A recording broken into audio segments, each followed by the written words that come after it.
What is going on, FG3000? Back in the place to be, and welcome back to Aether Gazer. So it's been 32 days since the launch of Aether Gazer, and so far FG's been there every step of the way. So in today's video, I want to give you guys my post-honeymoon period 32-day impression video. Alright, so let's start off with all the things that FG hasn't done. So FG has not missed a single login day, a single daily, weekly, guild mission, challenge mode reset. I've done the entire story on normal as well as hard, 100% free to play, by the way. And even with that free to play status, I've had no trouble every single challenge mode reset being able to go up to the next difficulty and the next difficulty every single week with no problems whatsoever. And it's been so chill, even free to play, that I've even started to challenge myself by doing things like dimensional variable solo runs. So in this gameplay mode, you can actually bring 3 characters, or you can challenge yourself by just bringing 1. You can see most of the people here on the leaderboard tend to bring 3 people, but every now and then somebody brings 1. Why? Why would you do this? There's literally no reason to do it with just 1 person other than just for fun and just for challenging yourself. And I can't think of the last time that I played a gacha game where I purposely challenged myself for no additional reward. Like just for me, FG. Another thing that I did for just me, FG, is I staged my own guild coup. You know what I'm saying? I stole a guild from somebody. It was great. Now we some gamers. Level 3, got 28 members deep. Hopefully there's more added to this as we move along, because right now guilds are a little bare, which kind of brings me to some of the things that I love about this game and the reason why I think the Burnout has been so easy to manage. So number 1, dailies in Aether Gazer take like a couple of minutes. Like literally, like right now, check this out. I'm gonna run this gold stage, for example, right? I'm gonna amplify the amount of stamina that I use, so that way it takes 120 stamina. You can see right now, I only have 140. This is gonna take 120 stamina in this one run, and it's gonna 4x my double loot drops. Once you're done with that, once you just do that one stage, you're darn near done with 60% of your dailies. That's like a real accurate figure. Don't fact check it, just respect it. So Aether Gazer is one of those rare mobile games out there that I think just really respects your time. So not only do the dailies only take a few minutes to get done every single day, and this might be a negative for some people. For me, it's a real positive. So before I go to bed, I can drain my stamina, and I don't have to worry about my stamina overcapping until like lunchtime the next day. Like, to me, that's great. Like, I don't have to like rush to like, oh man, I gotta make sure my stamina's not capping over. I gotta hurry up and log in and knock out my dailies because I don't have enough time. There's never any of that stress here in Aether Gazer. And to go back to something that I said in my first impressions video, when it comes to the gameplay modes and the reset timers here in Aether Gazer, this game treats you like an adult. You play the game doesn't play you, right? So right now in the game, you only have 3 gameplay modes that incorporate a reset timer. So you have Hazard Zone Cleaning, which resets every Monday and Friday. This is such an easy gameplay mode to blow through. You can probably beat this in less than 8 minutes. And then Recurring Dream and Dimensional Variable both reset weekly, but they reset on different days. So even though they both have a weekly timer, you don't have to worry about, oh man, it's Saturday, so I have to knock out both Recurring Dream and Dimensional Variable. No, you don't. They're on different days. So my Recurring Dream resets here in 5 days, and then my Dimensional Variable resets in 2 days, which once again just gives you a lot of flexibility as a player to basically kind of play the game on your own terms. Now, I said a lot of positive things about the game thus far. If I had to pick some things that I thought were negative about Aether Gazer, dude, it's actually kind of hard. Like legit, I really struggle to say anything really negative about Aether Gazer. Maybe when it comes to the character designs, I feel like a lot of these designs are really safe. Like nothing here is really gonna blow your mind. Nothing is like bad or generic, right? Like don't get me wrong, they're all really awesome characters, but everything here is just really safe. Nothing is you're not gonna look at these characters and be like, oh my God, I ain't never seen nothing like that before. Yeah, you have. You've definitely seen stuff like that before. Not this guy though. So like for example, I know this guy basically looks like generic shield user number 222, but he's not. He's not so generic fist punchy guy number 22. You know what I'm saying? A little better.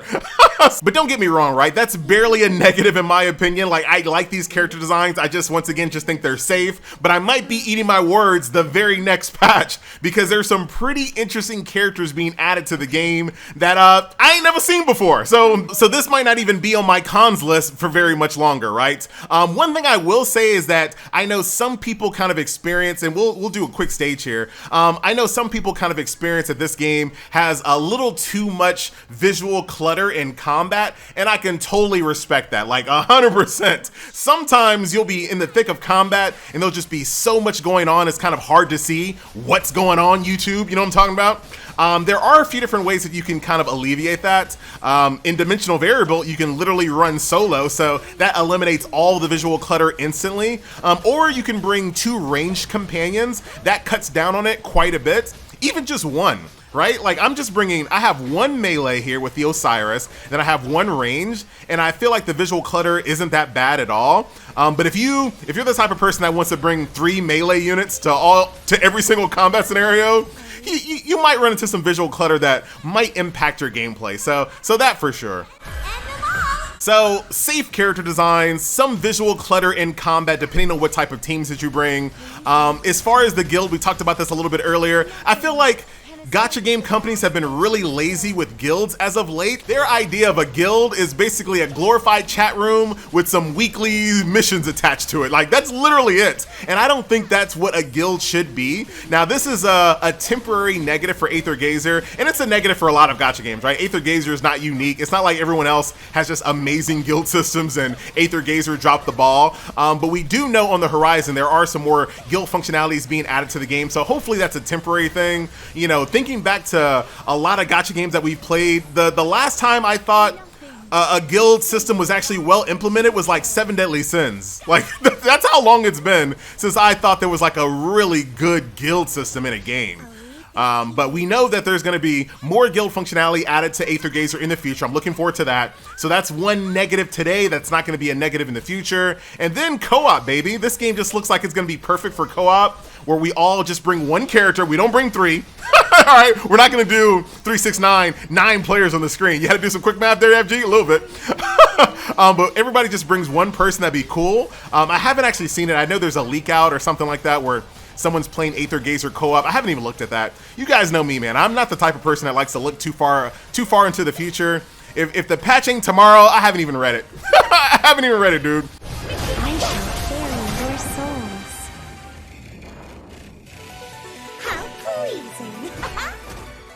So overall, my 32-day impression post-honeymoon thoughts of Aether Gazer are extremely positive. There hasn't been a single day where I just like dreaded to log into Aether Gazer. Now, like anything, right? There are certain days where I didn't feel like playing necessarily, but that's where, you know, the benefits of this game really start to shine, because on days where you just don't feel like gaming, you can log in, drain your stamina really, really fast, and then save those longer gameplay modes like Dimensional Variable or Hazard Zone Cleaning or whatever to a different day where you're more in the mood to play, right? And that's the key when it comes to managing burnout for players. You have to remember that we're adults, man.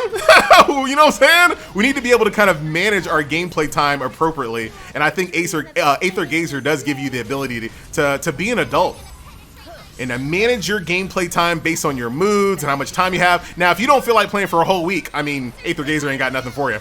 But I do love the fact that I can kind of balance my entire week without having to just worry about it, right? Very, very cool.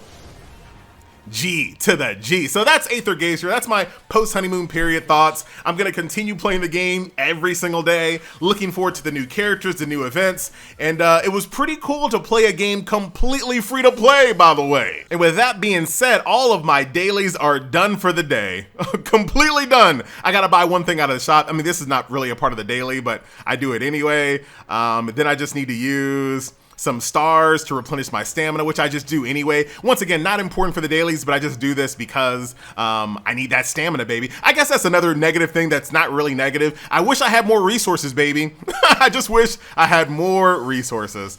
I'm doing Cupbearer of the Gods, so I have 142 stamina. Let's go ahead and drain 120, and then I'll be done for the day, basically. I like to do my Dimensional Variable on the last day. On Sunday, it's a nice little chill day. So I'll save all my Dimensional Variable for tomorrow. And we are basically done, baby. Let's just do some gameplay once again, just in case you guys have not seen Aether Gazer. I guess, hold on, I got one more potential negative thing. Everybody's gone? All right, everybody's gone now. Do the enemies need that many life bars sometimes? I mean, do they? I'm not sure if they need that many life bars. But there are different ways that you can kind of modify your experience. You know what I did there? You saw that?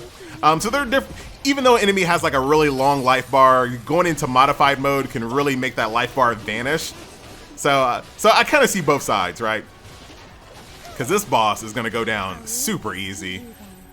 Bring that double Osiris to the fray, baby. And you are donezo. This guy right here is like the most non-existent boss I've ever fought. Like everything he does, I don't care. Like I never have any problems with that guy. Oh, we're level 73, baby.